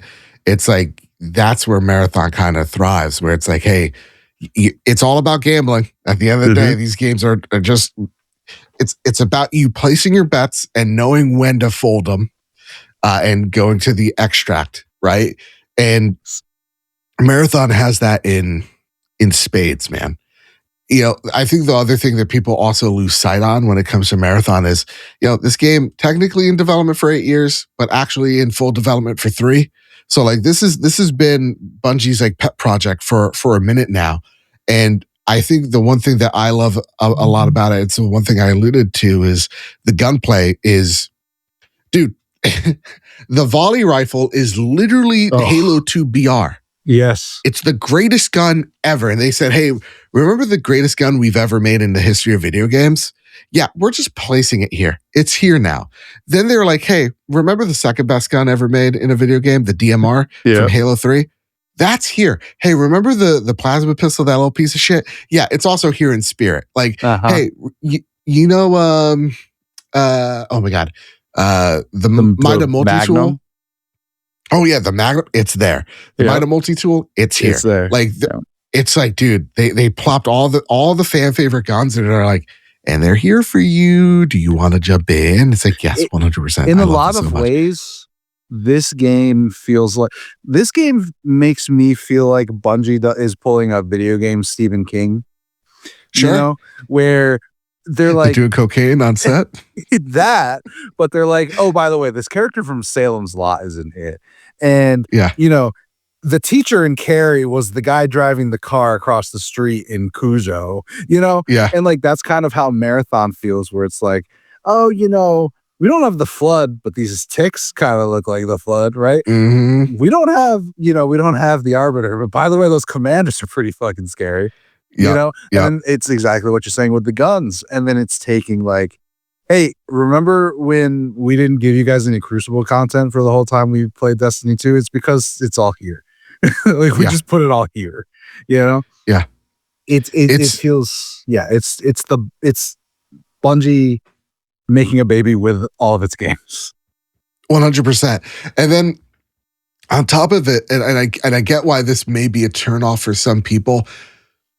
I could maybe make the argument of the time to kill maybe needs to be longer a little bit, but for this game, it really does follow in the same footsteps of Apex Legends, where it's like, again, guns do all the same damage. They're all great in their own right. They all are very flexible, but it's about the shields. And so, sometimes when we die, I go, hey guys, it's all right. They have blue shields, right? It's like, hey, realize, hey, that guy had a purple shield. And we were just outclassed. It's like, it's actually about your shields and about like the little mods that you put on your character and your guns more than the actual guns. I like that a lot. Like Bungie really thought of a whole lot of stuff here when making this game that you're right. It does feel like, the Stephen King of shooters, where it's like, hey, I remember you, buddy. Yeah. This is great. And then putting it in this extremely, not to say difficult, because that scares people off, but like, or even hardcore scares people off, but it's like, fuck it. It's like this unforgiving shell of like, you're going to lose stuff. That's all right. It's just the game. And like, I've lost things in Arc Raiders that have been far more devastating than they were in Marathon, because it's like, all right, I lost the volley. I could go buy that in the shop for 500 credits. It's not the end of the world. Yeah. It's just going to be a basic volley. But hey, maybe I find some attachments here or there and I build it up and all that. So like, there is a magic to Marathon. And I am open to how they grow this game over the year, because I know some things will have to give. I think they've been extremely great at like listening to feedback, providing open comms for players, because at the end of the day, the one thing that we don't talk about is how Bungie burned a lot of bridges while making this game. And we're kind of seeing that right now of them trying to have to earn that trust after years of stepping on rakes themselves. So I mean, Outpost as well. We forgot like the environmental things that happened, the pinwheel being a maze in itself. Like there's so many puzzles within Marathon to solve that really make it so that you're not playing the same level over and over again. There's always a story to be told here. It's just in a, more of an Apex Legends kind of a little sweaty kind of approach. And I think there's space for this game to succeed and to thrive if given the time and the nutrients to do so, you know? Yeah, and I really do think I really can't see Sony giving up. I think I can't so easy. see, I don't think they'll do it strictly because I think they're too invested in Bungie. I think they're just going to be like, you guys got to fix it. And also, by the way, you got 100 people on this, and everyone else is making Destiny 3. No, 100%. And I think that's exactly what's happening. To be truthful, I think if they were like, "Hey, listen, we're going to try to experiment with ways of making these teams smaller and working on multiple things at once," and they were like, "Okay, sure."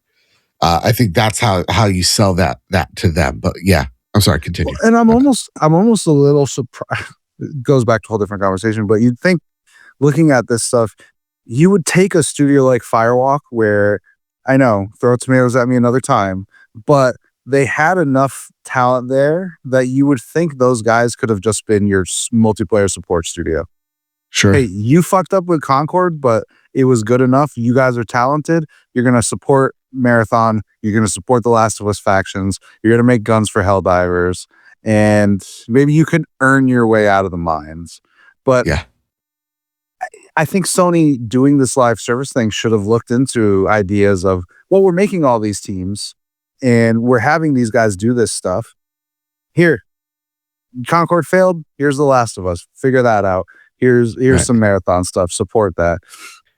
It's interesting because I think Bungie has I think Bungie and Marathon has a bright future if they're willing to grasp it by the balls. 100%. It's like you said, just this Outpost in and of itself, the small design bits of it, dude. Like one of my friends who hasn't played Marathon but certainly loves to talk about it, keeps telling me like how much he hated the weather. I'm like, the weather sucks, and it is the best design decision they made with that map. 100%. Because it's a funnel. Yeah. And like, there was one, I literally was doom scrolling at work today, because fuck it, it's my last day. I get to do whatever I want. Last week. Brother. And that wouldn't have stopped me even if it was. But like, there was like this fog and they're like players over there. I'm like, how the fuck did you see those guys through the fog? That is like, there's a level of skill to it because like the weather changes your movement. It changes, your line of sight. Like it changes everything. Like when it's raining, you could run more because, it's works off a heat system. You're a robot and your consciousness is in a robot. So it's a heat system. So when rain is on you or you're in a body of water, you don't heat up as much and you cool off faster. So you could move around more, but everything's moving around you, right? Mm-hmm. And you're like, oh shit, what is that noise? What is that behind that leaf? So you're a bit more cautious. When it's foggy, you're in Silent Hill. Where are these guys? We have to be a little bit more careful with how we're hiding and sneaking around, right? And then when it's bright and sunny, it's like, okay, here's the standard map. It's all about noises and movement, and I just think Bungie has done such a good job with these maps. I just hope that there are more of them faster. I will say that in season 2, we get the mid-season patch and then we get the next runner. Then season 2, we get a new map and we get a new runner pretty fast. As long as they're quick with the content, I think it's in a good place. It does not have to be 200,000 every night. It just has to be enough where Sony, pulls back the gun and Bungie is able to work well enough as is. But, I could see them sticking with it as easy as Herman Hulst loves to kill projects in teams, Yeah, I just think, sucks. I don't know. I feel like this is the one where Herman's like, no, you must make it work for the province of the PlayStation. We're going to make it, because it's his rep on the line. Bungie's already a sunk cost, and I think he's going to do it. I think they'll do whatever they can to figure out Marathon, and I think they will. I think, to me, the time we'll be able to tell is what happens day after the wipe. Because, I think the narrative right now is really dumb, because I've seen some people being like, oh, well, Cryo Archive didn't bring anyone back or bring anyone in. And I'm like, really? No shit. Yeah. It's a hardcore map for endgame players. So I'm looking at the wipe as, did the word of mouth matter? Sure. Because I do not think that you should be picking up Marathon today expecting the optimal experience, right? Yeah.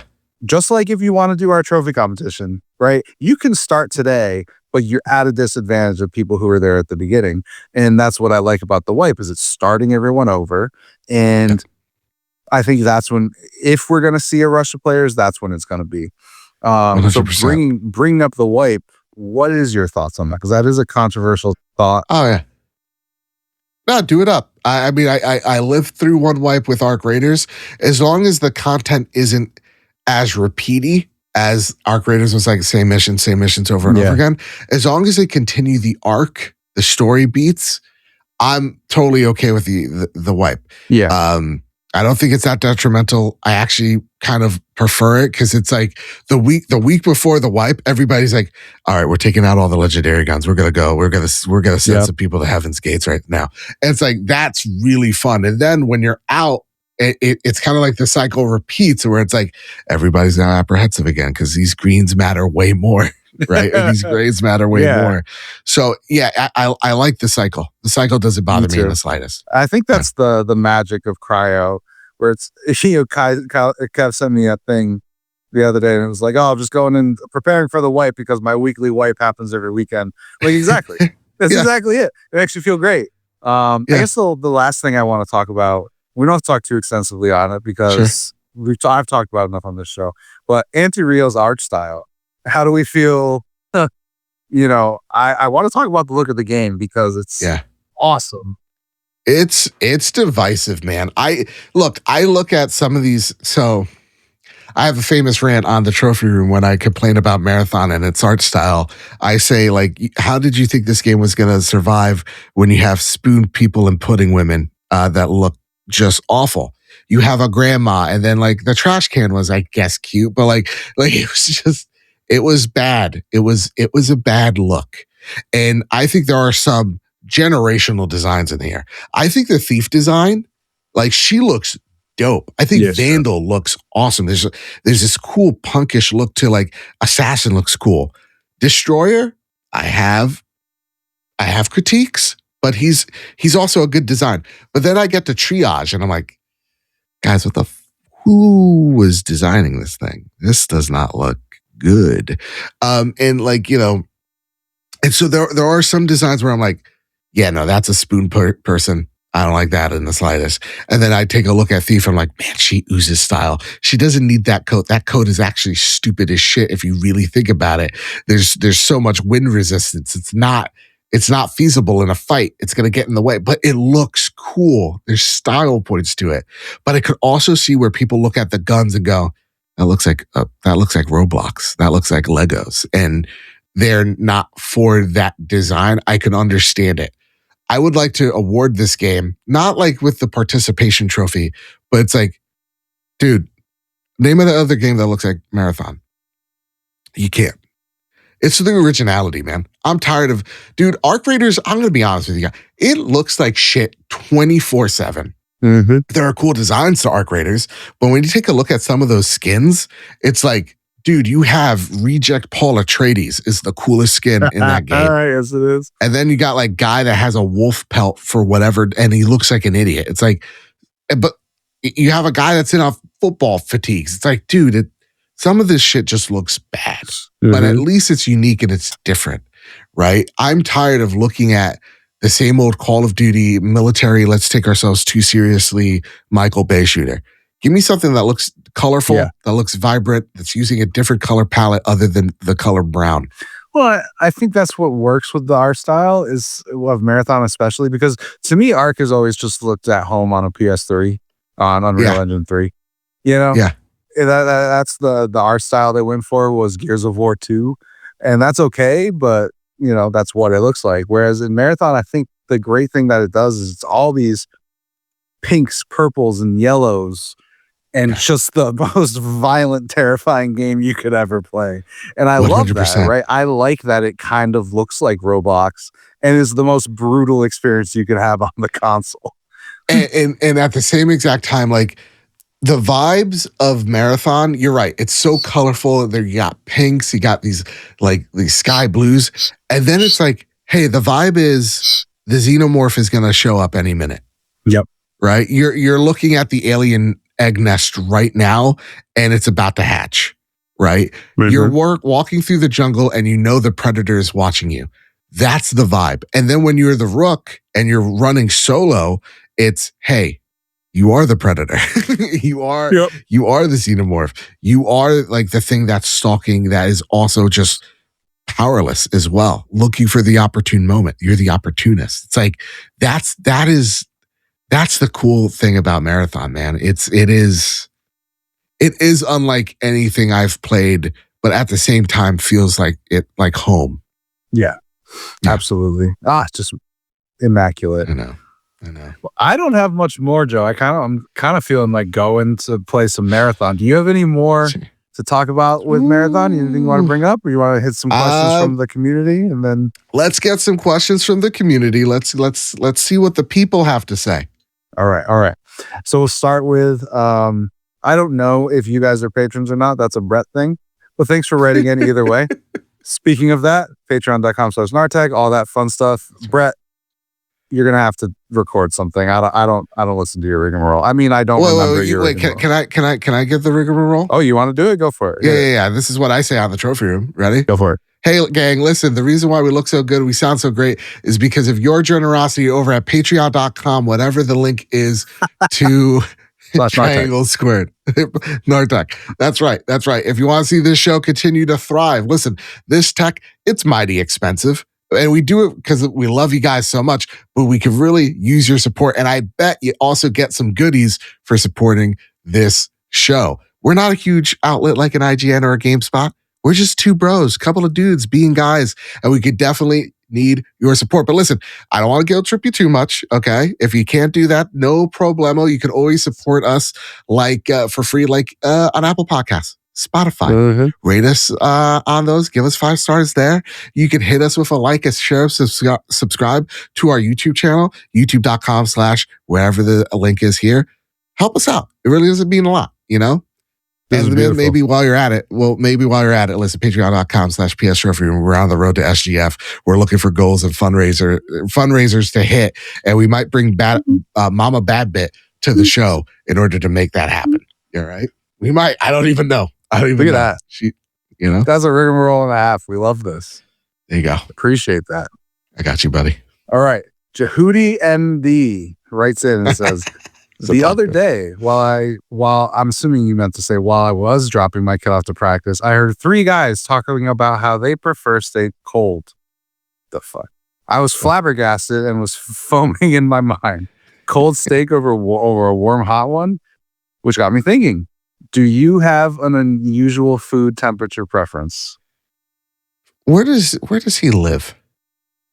I actually think he's from around us. I think he's an East Coast. All right. Okay, because I was like, were you in Brooklyn? You know? It's like, it's actually inhumane if you heat up the meat.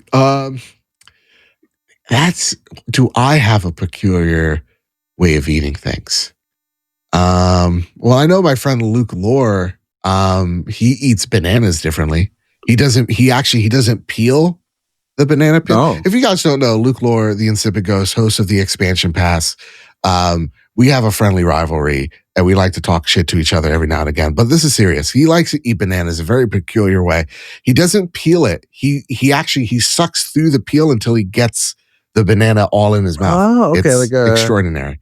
Like a smoothie almost. One would say. What that mouth do, only he knows. I don't know. I don't think I have. I mean, I think the most peculiar thing that I do is maybe dipping the fries in the Frosty. Is like the first thing. That seems normal to me. I do that. Yeah. I would say I actively will get a McDonald's cone and just shove fries in it and then just go. Just let it sit. Man, that's good. It's delicious. Good. Yeah. Oh my God. You have a McFlurry with that? Ooh, game changer. I'm surprised they don't have a fry McFlurry. I would buy one. 100%. But I would buy it. Yeah. For me, it's funny because I've worked in restaurants for so long that I'm used to like not hot food. And it's to the point where like if I eat something right off the grill or ready right away. It's too hot for me. Okay. So like I can't eat a cheeseburger right off the grill because I will burn my mouth because I'm used to taking a bite, putting it in the window, and then by the time I get back to it, it's ice cold. It's cold already. That's funny because I'm actually the exact opposite. I actually get pissed if if food is lukewarm. So like DoorDash regularly angers me if they're not here by 10, 15 minutes. I actually start getting enraged. Like if the burrito, I'm eating it, I'm like, well, this is fucked. So I need to eat it warm or hot, or else it's ruined the meal experience for me. Oh, really? That's maybe my thing. It has to come out. So like that steak, people eating cold steak, MD. Find those people. Yeah. Beat some sense into them. Shoot him with a star. Ain't right. He does have a second question that's for me. I guess you can. In Minecraft. I guess you can answer if you want, if you have one. But he says, and Chris, what is the most unusual food temperature you've got in your kitchen? So this is one of the most disgusting. It was a fun night of cooking, but it was gross. So we had this guy, he comes into the restaurant. Keep in mind, I've worked in a burger place for like 12 years. Sure. So we used to have steaks on the menu, and this guy comes in, he says he wants a well-done steak, as well done as we can do it. So we cook it on the grill to brown. It's well done. We send it out. Not enough. We do it again. Still not enough. So my chef goes, okay, fine. He sticks it. We have these like high-end, they're ovens, but you use it like a microwave. It's called an amana, right? So we put it in there for 5 minutes, send it out. Still not enough. My chef drops it in the fryer for 2 minutes, sends it out. Still not enough. So what we did is we had one of these, like we have like flat top burners where like the flames will come out. He took the steak, put it directly onto the flame, left it there for 5 minutes, turned it over, left it there for 5 minutes, sent it out, and the guy was like, this is the best steak I've ever had in my life. That man's going to get stomach cancer, and he's going to treat it like it's a mystery how he got it. I don't understand. The dude was eating cigarette ashes. Yes. We didn't Brother, do that. you're eating carcinogens. Direct open flame was the only way it worked out. Wow. That man, honestly, that motherfucker is not human. No, I don't know how he did it. Oh, so, man.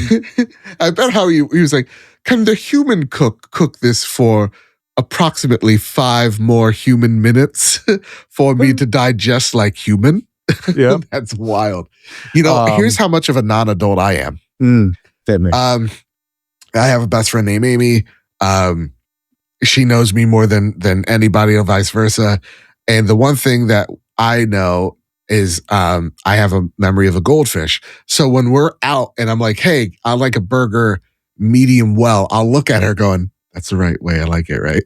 She'll be like, you ordered it right, Joe. Good job. I'm like a little boy to his mom. Oh, that's so funny. But yeah, like that is a monster. That was gnarly. It's not a temp, but I will say we used to have this woman who would come into the hamburger restaurant with a beef allergy. Come on, guys. Like the audacity of white suburban women is crazy to me. Come on. I'm just glad woke is dead because of that. Yeah, that altercation, Absolutely. All right. It's a joke. It's a joke. Two-time, I think two or one-time champion of the trophy competition, One Armed Wolf, has a question for us. I've been trying to knock out a ton of my backlog this year. Finally got fully sucked into RDR remastered and should have the platinum by the end of the month. I thought I wouldn't touch Red Dead 1 or 2 again. What's a game you thought wasn't for you, but you ended up trying and loving so much you went for the platinum /100%? Oh man, that's such a good question. Three are jumping out to me.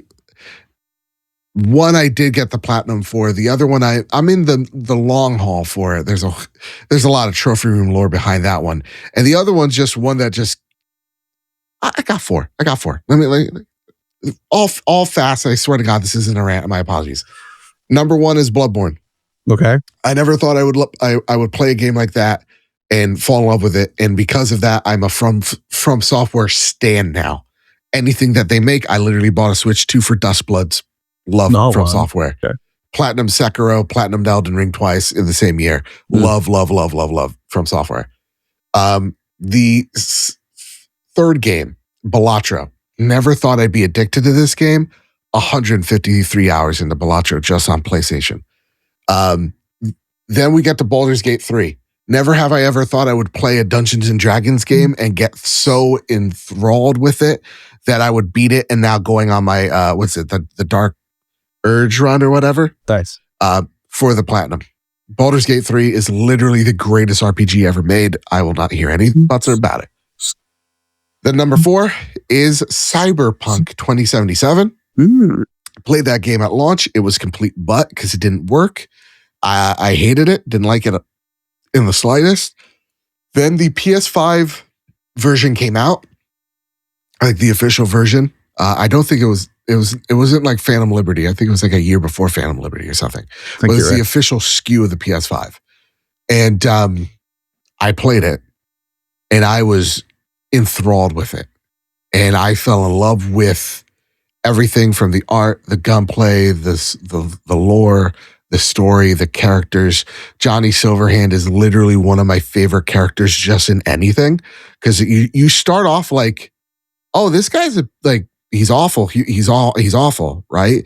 And then like midway through that story, he has that one rant where it's like, does this guy have a point? And then by the end, I'm like, yeah, I think maybe even nuking this city might be. It's like, I don't know. Maybe this is it's just it's an incredible game that I platinum once, and I love it so much I will probably platinum it again. Good call. Yeah, it's stellar. Love it. Yep. Oof. For me, I feel like as longtime listeners of our show will know, I hated The Witcher 3 at first, and I really did not like Red Dead 2. I did not platinum Red Dead 2, but I did platinum The Witcher 3. I beat Red Dead. I loved it. And then, went back to The Witcher 3 on like a random winter night, just loaded it up. And then from then on, beat it on Death March, got the platinum. One of my favorite games of all time. So those are really my two answers. Absolutely adore those games, man. I want to shout out our third co-host, the lightweight herself, T, because her reaction to Uncharted, Jesus, to The Witcher 4 was so pure. Please go look at her reaction to it. I think it's on our channel. She was literally like in tears, hyped. That game means so much to her. She's getting a really awesome tattoo idea, but I can't say it or else she'll beat the shit out of me, and she will. She's very strong. But her reaction was so pure. I was like, all right, I got to, because I played it in that's probably the penultimate. I played it when it first launched. I was like, this is butt.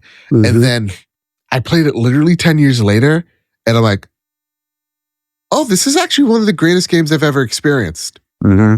Oh yeah, no, this and Elden Ring are the greatest games I've ever played. Yeah. Yep. CD Projekt Red has my money day one. Maybe they shouldn't, but they do now. They always will. That's even with Cyberpunk, still a good game, just didn't work. Yeah. All right. Let's. Our last question is from someone that we know. Brett says, "Hey guys, it would turn out I'm trapped in a well. So until the rescue crew comes and gets me, I appreciate Joe for stepping in and save the show. Huge. Being stuck in a well, I've come to think about a few things to pass time, and one of those is desert island games. You know, the old, what movies would you want if you were trapped on a desert island with the magical ability to still watch movies? Give me your 5 desert island games. Do you have? Well, we got 2 of them. Yeah, we got 2 of them right off the rip. Elden Ring, Witcher 3. There you are. Then, is it cheating if I say the Mass Effect legendary trilogy thing? I hope not, because I'm going to say that one. Yeah, I mean that. You want RPGs. You want RPGs because they're gonna save you through things. Then I'll just do one at a time. Okay. Get those. Baldur's Gate 3. Okay, we already got 3 of them right off the rip. Again, you want RPGs. They're going to last you a whole long time. Then I would say your turn because I need to think of 2 more. Let me just... Okay. So my number 1, Balatro. Oh, yes. Yep. It's got to be Balatro. That's got to be my number 1. Everyone who listens to this show knows how much I love Balatro. I'm almost at the platinum. I haven't updated you guys in a while. I'm getting there. I'm close. It's going to be a little bit longer, but number 2, I think I would probably go with Mass Effect Legendary Edition. Right? Yeah, like I feel like that's perfect. It's a perfect trilogy. You got at least 60 hours between the 2 different playthroughs, right? And then Mass Effect 1 is crazy. You could do so much stuff in that one. I think number 3 is a toss-up because I would either go Hades or Dead Cells. Ooh, okay. Because it's infinite. I like where your mind's at. Yeah. You know? Yeah, Hades I feel like is a good call. That's a good call. Yeah, everybody's hot in Hades. Yep. Yeah. Yeah. So I don't even have to bring a magazine or anything. You don't even have to. Yeah. It's like, and then when you try to tell people, it's like, it was a tree person. It's like, but like, yes, but she had a beautiful singing voice. It's like, come on, dude. Yeah, that's actually a pretty goated. I would say those 3 that I mentioned, Balatro, and then let's throw. People would say Bloodborne, but it's such an easy pick. I'm not doing that anymore. It's Sekiro. Yeah, Sekiro is because imagine how good I'm going to be at Sekiro when I come back from the desert island, going like I can close my eyes and beat the Owl Father boss. Yeah, in my fucking sleep. Watch. You know what? That gives me one. It's maybe a hot take, and Brett has not clarified if I get the controllers. But I'm going to go with something a little crazy. I'm going to throw Rocksmith on my list. I'm going to learn how to play the guitar on the desert island. So that's nice. Let's see. Balatro, Mass Effect, Hades, or Dead Cells. Depends on the day. We'll go with Rocksmith. I think my last game... And my last game was hard. No, it's not. Fallout 3. There you go. Yeah. There you go. Fallout double pack. Then I got New Vegas in there. Broke the rules.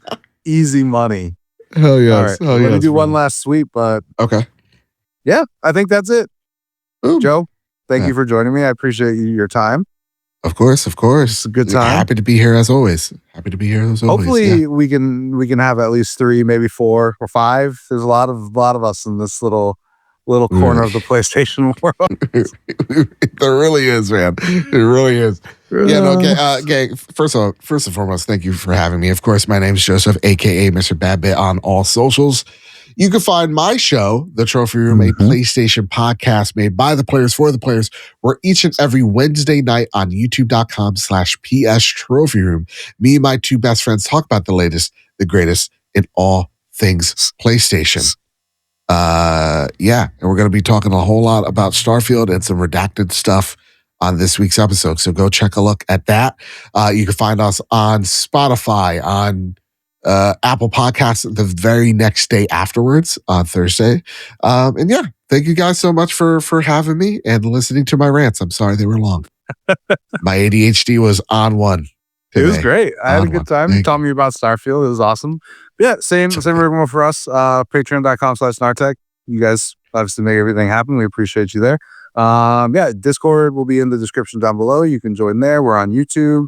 We're on Apple Podcasts. I'm pretty sure we're on the Play Store. I don't know about the Zune store. I can talk to Brett and get us on there. But with all that, thank you for listening. Brett will be back on the next show. And that's it. Thank you. Let's go play some Marathon. Have a good night. Bye. Oh, yes. As a final adieu, we always shout out our patrons at the end of every single episode in order to thank them for what they do for us. So without further ado, I want to thank The Boorish Boar, Grime Kid 1989, FR Damian Quigley, Ryan Goldner, Nate Cole, Spencer, Brandon Edwards, Alex, Barry Rogers, Stingray X, Matt Tubbs, Bailey Robertson, TT Dog 666, Kevin Bacon Bits, Danny Villobos, Jehudi MD, No Fate, Josh Ayers, Derek Porter, and Sean Santarud. Thanks to all of you, and we'll see you next time.